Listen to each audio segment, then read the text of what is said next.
Hello friends, आज हम बात करने वाले हैं दिसंबर 2017 CSIR नेट केमिकल साइंसेज के एग्जाम के कुछ क्वेश्चंस के बारे में। ठीक है, कुछ टॉपिक्स का डिस्कशन करेंगे। पहला क्वेश्चन हमारे सामने क्या है भाई? पहला क्वेश्चन हमारे सामने है कि इनमें से किस मॉलिक्यूल के पास C2 एक्सोसिमेट्री है। सिंपल सा था भाई, पहला इसका आंसर तो बनेगा पक्का BH2Cl। यहाँ पर शो भी कर रखा है BCl H और H, ये वाला ऑप्शन नहीं होगा क्योंकि ये क्या बनेगा CH3Cl, तो ये अमोनिया के जैसा स्ट्रक्चर आपको शो करेगा। CH यहाँ पर हाइड्रोजन और यहाँ पर भी हाइड्रोजन और ऊपर बन जाएगा क्लोरीन। ऊपर बन जाएगा क्या? क्लोरीन। ऊपर बनेगा क्लोरीन। ऊपर से केवल C3 होगा, कोई C2 नहीं होगा। इसकी बात करोगे, इसमें तो कुछ भी नहीं होगा। इसमें N, यहाँ पर H, यहाँ पर H और यहाँ पर Cl और ऊपर एक लोन पेयर। इसमें तो कुछ भी नहीं होगा, केवल एक प्लेन होगा। इसमें केवल एक सिग्मा होगा जो यहाँ से और लोन पेयर से पास कर जाएगा। इसकी बात करोगे, लीनियर मॉलिक्यूल है, कोई भी C2 की बात नहीं होगी। आंसर हो जाएगा फर्स्ट। ठीक है, आगे क्वेश्चन पे बढ़ते हैं। इस क्वेश्चन में आपसे पूछा है the number of degenerate special orbitals. देखो, हाइड्रोजन लाइक एटम दिया गया है जिसमें n की वैल्यू 6 दे रखी है। n की वैल्यू 6 दे रखी है, तो सिंपल हाइड्रोजन एटम में डीजनरेसी का फॉर्मूला क्या होता है भाई? Gn = n² होता है। n की वैल्यू है 6 का स्क्वायर क्या आ जाएगा? 36। अगर वो ये कहता कि स्पिन को इंक्लूड करते हुए डीजनरेसी बताओ, कि स्पिन को इंक्लूड करते हुए डीजनरेसी बताओ, तो फिर बन जाता 72 आंसर। अगर स्पिन को इंक्लूड करते हुए बताता तो बनता 72 और अब आंसर क्या है? 36। अगर स्पिन को इंक्लूड कर दे, स्पिन को इंक्लूड कर दे तो क्या बनेगा भाई? 2n², 2 × 36, फिर बन जाएगा 72। अभी कुछ नहीं बोला तो 36 आ जाएगा आंसर। अगले क्वेश्चन पर चलते हैं भाई। इस क्वेश्चन में देखिए भाई, आपको दिया है A, B 0 है और A, C भी 0 है। तो इनमें से कौन सी जो रिलेशन है, इनमें से कौन सा जो रिलेशन है वो पक्का होल्ड कर जाएगा? देखो, पहले रिलेशन की बात करूं तो पहले में तो क्या आ जाएगा भाई? देखो, B, C का मतलब क्या? BC - CA। तो ये तो कुछ जीरो हो ही नहीं सकता भाई, क्योंकि BC - CA के बारे में तो कुछ कहा ही नहीं गया है। BC - CA के बारे में तो कुछ कहा नहीं गया है। जब मैं इस रिलेशन की बात करता हूं तो A का B और C के साथ, तो A का तो B के साथ और C बाहर, प्लस A का C के साथ और B बाहर। कौन सी प्रॉपर्टी? डिस्ट्रीब्यूटिव प्रॉपर्टी लगा दी। तो A का B के साथ 0 दे रखा है और A का C के साथ भी क्या दे रखा है? 0 दे रखा है। तो ये वाला रिलेशन पक्का होल्ड कर जाएगा, बाकी कोई भी रिलेशन होल्ड नहीं करेगा। आप चेक कर सकते हो, इसको चेक करोगे, ये क्या बनेगा? C का A के साथ और यहाँ B, और फिर किसका? फिर A बाहर और C का B के साथ। ये 0 नहीं होगा, ये 0 नहीं होगा। देखो, C और A तो 0 हो जाएगा, पर A और C, सॉरी, B और C 0 नहीं है। B और C का कुछ भी क्वेश्चन में दिया हुआ नहीं है, तो एग्जैक्ट आंसर बन जाएगा B। B will be the correct option. B will be the correct option. इस क्वेश्चन में बात करें भाई, the correct statement among the following is. ये पहली स्टेटमेंट कहता है the eigen value of A² can be negative. बिल्कुल गलत है भाई, बिल्कुल गलत है। अगर बाई चांस आपने कोई ऑपरेटर A लगाया और आइगन वैल्यू आपके पास नेगेटिव आई, तो जब A² लगाओगे तो नेगेटिव इंटू नेगेटिव पक्का क्या बन जाएगा? पॉजिटिव बन जाएगा। बाई चांस इसको लगाने पर आयोटा H कट आया, इसको लगाने पर आयोटा H कट आया, तो दोबारा माइनस आयोटा H कट आया, दोबारा लगाओ तो भी क्या आएगा? तो भी माइनस आयोटा H कट आ जाएगा। अगर आयोटा H कट आता है तो आप यहाँ पर देखोगे, फॉर एग्जाम्पल अगर मैं इसकी बात करूँ, देखो, इसका आंसर बनेगा B, इसका आंसर बनेगा B। देखो भाई, कैन बी नेगेटिव नहीं आएगा, ऑलवेज पॉजिटिव बनेगा। यहाँ पर देखो, A को Px माना है और इस वेव फंक्शन पर इसको लगाकर देखा है। A को Px माना और इस वेव फंक्शन पर इसको लगाकर देखा है, तो यहाँ से जब सोल्व करोगे तो क्या आ जाएगा? -h कट इंटू k आ जाएगा, -k इंटू h कट आ जाएगा। और जब 2 बार लगाओगे तो -k into h cut, -k into h cut, वो क्या बन जाएगा? k² into h cut square, वो बन जाएगा k² into h cut square, वो बनेगा भाई k² into h cut square. यहाँ पर आइगन वैल्यू में आयोटा नहीं आएगा, क्योंकि A क्या है? एक हर्मिशन ऑपरेटर है। A क्या है? एक हर्मिशन ऑपरेटर। यही इंपॉर्टेंट बात थी। अगर मैं पीछे से लाइन हटा दूं, अगर मैं हर्मिशन ऑपरेटर हटा दूं और वो कहे कि किसी ऑपरेटर A के लिए इनमें से कौन सी स्टेटमेंट करेक्ट है, फिर पहली स्टेटमेंट भी करेक्ट हो जाएगी, और दूसरे वाली गलत हो जाएगी, फिर आंसर उल्टा हो जाएगा। जैसा कि यहाँ पर क्या बोला गया है, ए हर्मिशन ऑपरेटर है, तो क्या होगा, केवल सेकंड स्टेटमेंट ही सही होगी, पहली स्टेटमेंट गलत हो जाएगी, क्योंकि इमेजिनरी आइगन वैल्यू आ नहीं सकती, क्योंकि वो कैसा ऑपरेटर है, हर्मिशन ऑपरेटर है। इमेजिनरी नहीं आ सकती तो हमेशा क्या रहेगा, पॉजिटिव ही रहेगा।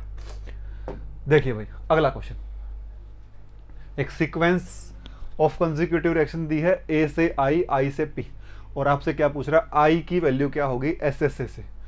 देखो भाई आई के लिए क्या लिख सकता हूं मैं, D I by D T is equal to K one into A minus K two into I is equal to 0। I की कंसंट्रेशन क्या आ जाएगी, आई आ जाएगा K one A by K two, simple, K one A by K two, K one A by K to.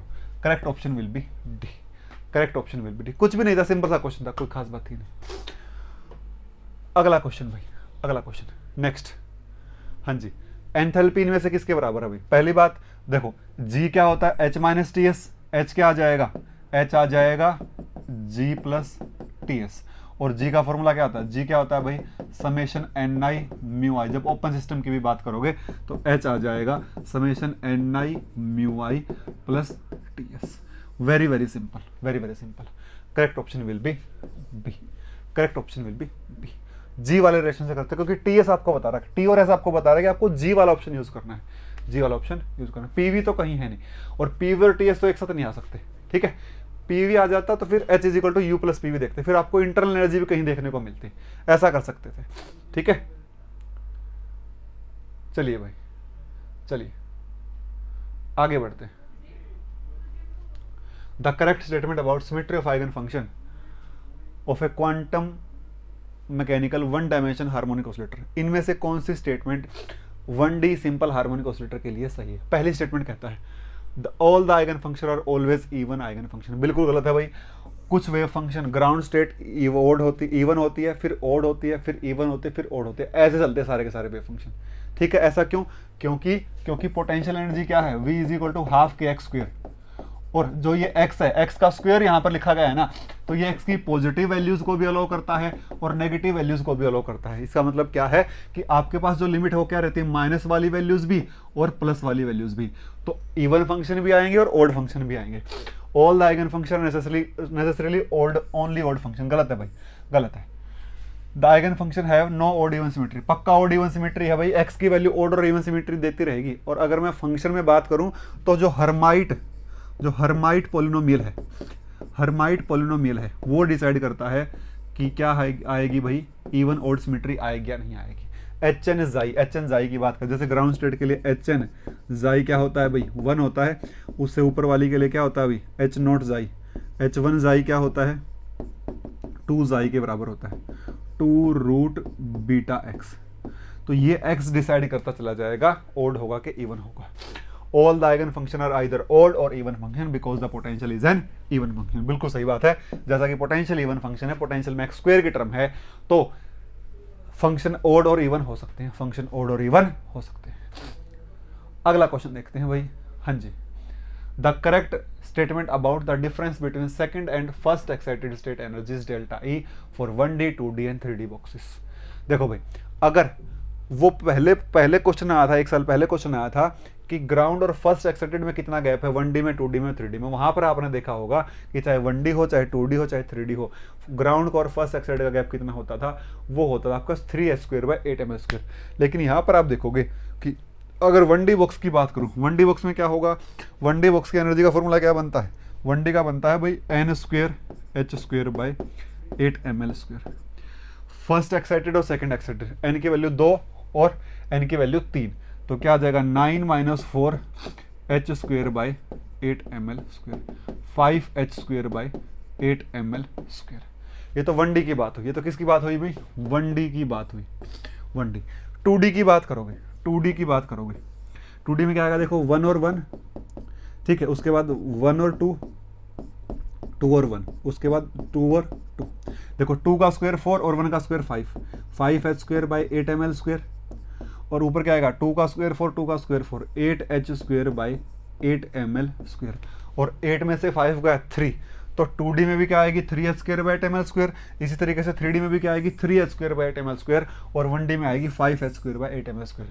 तो 1D की तो सबसे ज़्यादा 2D और 3D की बराबर, आंसर हो जाएगा सी। बहुत सारे लोगों ने इसका आंसर पहला लगा दिया था, क्वेश्चन नहीं पढ़ा था और आंसर सीधा फर्स्ट टिक कर दिया था, क्योंकि ऐसा क्वेश्चन पहले भी आया हुआ और सोचा था कि रिपीट है क्वेश्चन। तो क्वेश्चन आपको ढंग से पढ़ना है, हमेशा आपको क्वेश्चन ढंग से पढ़ना है, अच्छे से पढ़ के क्वेश्चन आपको अटेम्प्ट करना है, ठीक है भाई। अगला question, a one dimension quantum mechanical harmonic oscillator is perturbed by λ(x⁻3) the first order correction to the energy for the ground state. देखो भाई, अगर फर्स्ट ऑर्डर परटर्बेशन की बात करूं तो क्या फॉर्मूला होता है, ΔEn1 is equal to ψn0 ΔH ψn0। कैट-ब्रा की फॉर्म में ऐसा लिख सकता हूं इसको। यहाँ पर क्या आएगा, देखो ग्राउंड स्टेट का वेव फंक्शन ψ00, बीच में λ(x⁻3) और पीछे ψ00। तो ये इंटीग्रेशन होता है जब भी यहाँ पर x की पावर ओड होगा, जब भी SHO के केस में x की पावर ओड होता है तो ये इंटीग्रेशन ही जीरो चला जाता है। ये कंप्लीट इंटीग्रेशन क्या हो जाता है, जीरो हो जाता है। ये क्या लिखा है मैंने, ग्राउंड स्टेट में फर्स्ट ऑर्डर का करेक्शन। ग्राउंड स्टेट में फर्स्ट ऑर्डर का करेक्शन क्या हो जाएगा भाई, जीरो आ जाएगा, आंसर आ जाएगा से। क्योंकि x की पावर ओड से परटर्ब किया तो कोई वैल्यू नहीं देगा, इवन से परटर्ब करते तो वैल्यू दे देता। आगे बढ़ते हैं भाई, यहाँ देखिए, the normal mode of ethylene are represented by the figure. Ethylene के मोड रिप्रेजेंट कर रखे हैं। देखो भाई, आपको क्या करना था, आपको इस मॉलिक्यूल में इन्वर्जन सेंटर देखना होता है। जिस भी मॉलिक्यूल में इन्वर्जन सेंटर होगा और उसके रिस्पेक्ट में सिमेट्रिक रिप्रेजेंटेशन हुई तो वो रमन एक्टिव चला जाता है। अगर उसके रिस्पेक्ट में एंटी सिमेट्रिक रिप्रेजेंटेशन हुई तो वो IR एक्टिव चला जाता है, ठीक है। सेंटर ऑफ सिमेट्री का रूल बोलते हैं, म्यूचुअल एक्सक्लूजन प्रिंसिपल बोलते हैं इसको। देखो यहाँ पर बीचों बीच इन्वर्जन है, ठीक है, इस मॉलिक्यूल का इन्वर्जन। देखो यहाँ चले तो कार्बन, यहाँ चले तो हाइड्रोजन, यहाँ कार्बन, यहाँ हाइड्रोजन, यहाँ इधर की ओर और यहाँ ऑपोजिट होना चाहिए था, ऑपोजिट में ही है। अगर ये यहाँ ऐसे होता तो फिर वो I के रिस्पेक्ट में -1 दिखा देता। अब यहाँ पर क्या आएगा, देखो यहाँ से इधर गया और वहाँ से इधर की साइड है, और यहाँ से जाऊंगा, यहाँ से इधर जा रहा है और वहाँ से उधर, बिल्कुल ऑपोजिट, क्योंकि इन्वर्जन कोऑर्डिनेट को इन्वर्ट कर देता है। इसका इन्वर्ट ये और इसका इन्वर्ट ये, इसका इन्वर्ट ये और इसका इन्वर्ट ये। तो I के रिस्पेक्ट में प्लस का साइन आएगा, पॉजिटिव रिप्रेजेंटेशन आएगी। अगर पॉजिटिव आएगी तो क्या हो जाएगी, रमन एक्टिव हो जाएगी। पॉजिटिव आएगी तो क्या हो जाएगी भाई, रमन एक्टिव हो जाएगी। इसका आंसर आएगा only Raman active, only Raman active, only Raman active representation. सही है, बिल्कुल सही है भाई। हाँ जी, नेक्स्ट कहता है इनमें से कौन सा पेयर स्फेरिकल टॉप है और कौन सा सिमेट्रिक टॉप है। स्फेरिकल टॉप तो आपको समझ में आ रहा होगा भाई, जो परफेक्ट सिमेट्री के होते हैं, जो परफेक्ट सिमेट्री के होते हैं। देखो जैसे इसमें CH4 है, इसमें CH4 है, इसमें CH4 है, तो ये ऑप्शन तो हो जाता है खत्म। सिमेट्रिक टॉप कौन से होते हैं, वो मॉलिक्यूल जिनमें CN एक्सिस होता है, CN एक्सिस होता है और N की वैल्यू बड़ी होती है, किससे, 2 से। N की वैल्यू बड़ी होती है 2 से। देखो कुछ लोगों ने स्फेरिकल और सिमेट्रिक सोचकर डी आंसर लगा दिया था, गलत था। ये भी स्फेरिकल है, ये भी स्फेरिकल है। ये TD पॉइंट ग्रुप है और वो T पॉइंट ग्रुप है, दोनों टेट्राहेड्रल कैटेगरी के ही पॉइंट ग्रुप हैं, तो स्फेरिकल है दोनों के दोनों, ये नहीं बनेंगे। यहाँ पर देखो इसके बाद ये नहीं बनेगा तो इसमें तो कुछ है ही नहीं, सवाल उठता है इसका और इसका। अब इसमें से देखो CH2Cl2 का पॉइंट ग्रुप होता है C2V, तो इसमें तो केवल C2 ही है, लेकिन CH3Cl में क्या होता है, C3 होता है, क्योंकि इसका पॉइंट ग्रुप क्या होता है, C3V बनता है। तो ये हो जाएगा, देखो इसमें जो CH3Cl है ये तो सिमेट्रिक टॉप और जो CH4 है वो स्फेरिकल टॉप रोटर है। उसने कहीं भी रिस्पेक्टिवली नहीं लिखा, अगर रिस्पेक्टिवली लिखता तो पक्का हो जाता कि वो स्फेरिकल तो पहले वाले ऑप्शन को कह रहा है और सिमेट्रिक दूसरे वाले ऑप्शन को कह रहा है, लेकिन उसने कहीं भी नहीं लिखा है। तो ऐसा कुछ भी नहीं होगा कि पहला ही स्फेरिकल है तो पहला ही स्फेरिकल होना चाहिए, ऐसा कुछ भी नहीं होगा। इसी तरीके की वजह से गलत कर दिया था बच्चों ने क्वेश्चन, लेकिन ऐसा देख रहा था आपको ध्यान से, ठीक है भाई।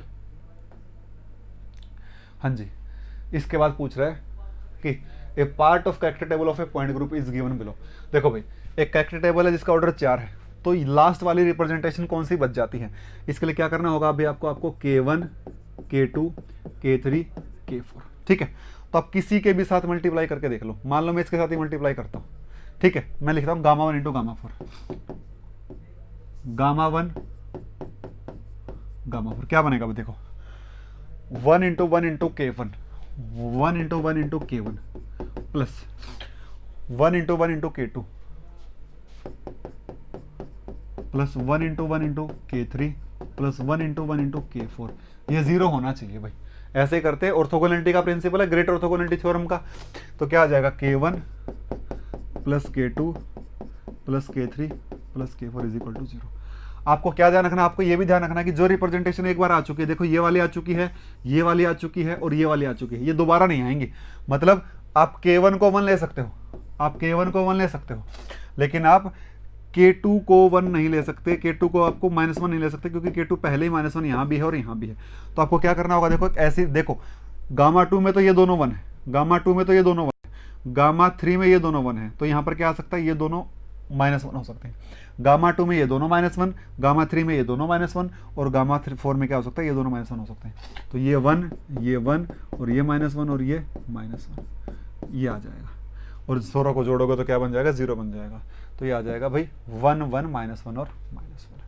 ऑर्थोगोनलिटी का रूल यूज़ किया है, ऑर्थोगोनलिटी का रूल यूज़ किया है, ठीक है। चलिए भाई देखिए भाई, इस क्वेश्चन में आपसे पूछा है, इस क्वेश्चन में आपसे पूछा है कि एक मेटल आयन जिसका टर्म सिंबल 3p2 है और इसकी रेजिडुअल एंट्रोपी कितनी होगी। तो रेजिडुअल एंट्रोपी का फॉर्मूला होता है S is equal to KLN W क्या होता है, नंबर ऑफ पॉसिबल अरेंजमेंट। तो W की वैल्यू कैसे निकलते हैं, जब आपके पास कोई भी टर्म सिंबल ऐसे दिया होगा तो आप कैसे निकालोगे इसके लिए W की वैल्यू, इसके लिए निकलेगी 2j+1 से, क्योंकि D जनरेसी कितनी होती है, 2j+1 होती है। तो W आ जाएगा 2j+1, J की वैल्यू कितनी है 2, तो ये बन जाएगा 2 इंटू 2+1, ये बन जाएगा 5, ये बन जाएगा 5। तो यहाँ से आ जाएगा S is equal to KLN 5, तो आंसर बन जाएगा C, आंसर बन जाएगा C, ठीक है भाई। इस क्वेश्चन की बात करते हैं। देखो, इन स्ट्रेचिंग ए रबर आपको फ्री एनर्जी का चेंज दिया VdP minus SdT plus F into DL, तो इनमें से कौन सा रिलेशन करेक्ट है भाई। देखो पहली बात तो जो इक्वेशन आपको दे रखी है, अगर आप G का डिफरेंशिएशन करोगे टेम्परेचर के रिस्पेक्ट में, प्रेशर कांस्टेंट मानते हुए और लेंथ को कांस्टेंट मानते हुए, तो क्या आ जाएगा, तो क्या आ जाएगा भाई, तो आ जाएगा वॉल्यूम। और अगर प्रेशर और लेंथ कांस्टेंट मानते हो तो आ जाएगी एंट्रोपी के बराबर। अगर टेम्परेचर लेंथ कांस्टेंट मानते हो तो क्या आ जाएगा, वॉल्यूम के बराबर आ जाएगा। देखो del G by del T constant pressure और लेंथ माइनस एस के बराबर, उसके बाद del G by del L constant temperature pressure किसके बराबर, माइनस एफ के बराबर। ठीक है, क्या था भाई, D G is equal to V D P minus S D T plus F into D L, F into minus F into D L था भाई, minus F into D L था।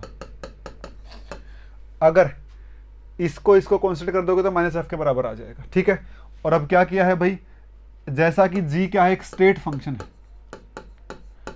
तो इसके बाहर तो टी के रिस्पेक्ट में differentiation, और जो पीछे टर्म थी उसके बाहर किसके रिस्पेक्ट में भाई, इसके बाहर एल के रिस्पेक्ट में डिफरेंशिएशन, ऐसा कर दिया है।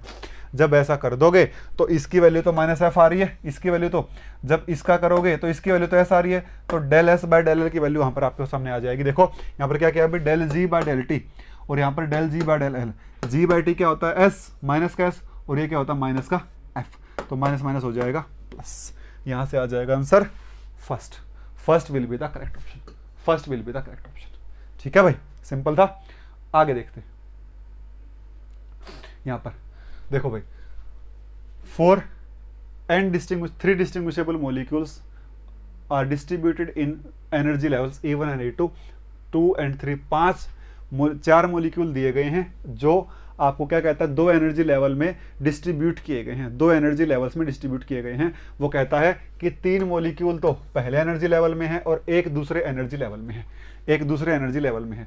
तो कुछ नहीं भाई, आपको ऑक्यूपेशन नंबर दे रखा है, तो ऑक्यूपेशन नंबर का फॉर्मूला लगेगा W इज इक्वल टू, यहाँ पर पाई, यहाँ पर आएगा भाई N का फैक्टोरियल, GI की पावर NI बाय NI का फैक्टोरियल। ठीक है, देखो टोटल नंबर ऑफ पार्टिकल कितने, 4 का फैक्टोरियल इंटू यहाँ पर जी नोट की power N naught, G naught की पावर एन नोट, G1 की power N1 into G naught की power N naught by N naught factorial into G1 की power N1 by N1 factorial.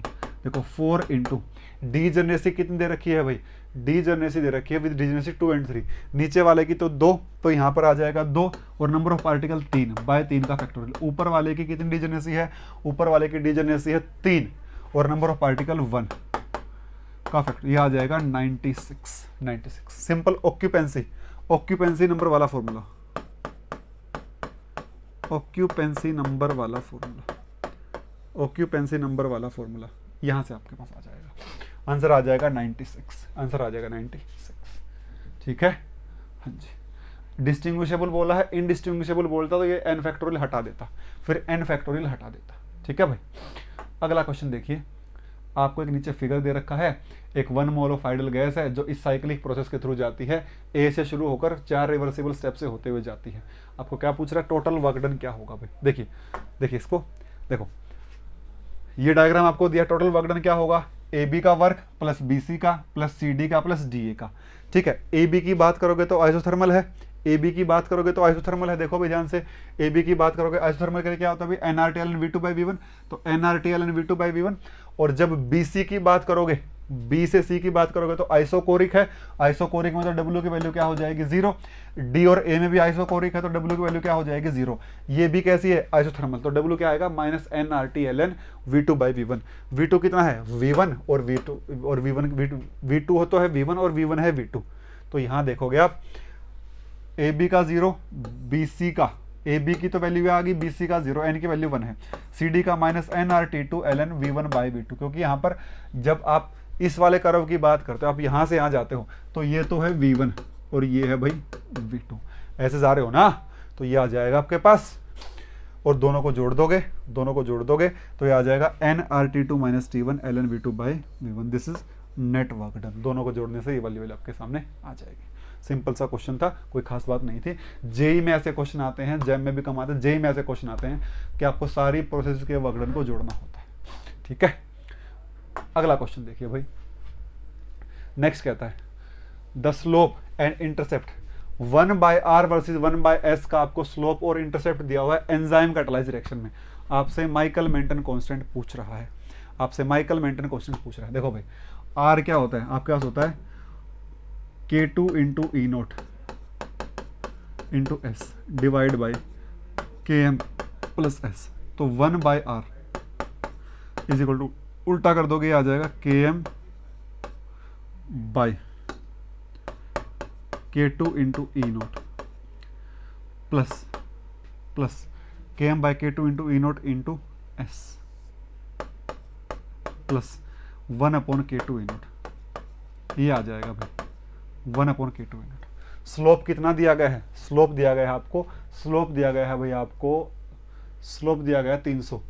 तो Km by K2 E0 कितना दिया गया है 300, और वहां से 1/K2 E0 कितना दिया गया है 1/K2 E0। इंटरसेप्ट है भाई y is equal to m × x + c।